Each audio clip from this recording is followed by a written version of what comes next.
आणि दिग्दर्शित केलेले 1899 मधील मराठी संगीत नाटक आहे. भारतातील नाट्य साहित्य मुख्यत्वे ऐतिहासिक आणि पौराणिक कथानकांवर केंद्रित असताना सामाजिक समस्या दाखवणारे आणि नेहमीचे नियम मोडणारे हे मराठीतील पहिले नाटक मानले जाते. कालांतराने बालगंधर्व, भालचंद्र पेंढारकर यासारख्या कलाकारांनी शारदाची मुख्य भूमिका साकारली आहे. या नाटकात 50हून अधिक गाणी आहेत आणि ती स्वतः देवल यांनी लिहिली आणि संगीतबद्ध केली होती. भुजंगनाथ हे एक वृद्ध विधूर आहे.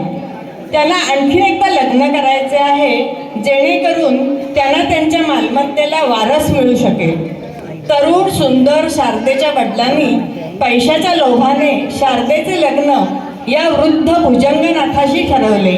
या शारदेच्या होणाऱ्या नवऱ्याचे वर्णन करणारे हे नाटकातील एक लोकप्रिय पद आहे आणि या नाटकातील हा थोडासा भाग आम्ही सादर करत आहोत. तरी शारदेचं लग्न ठरलं म्हणे. अगं होय.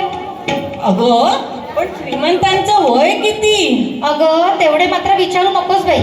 का?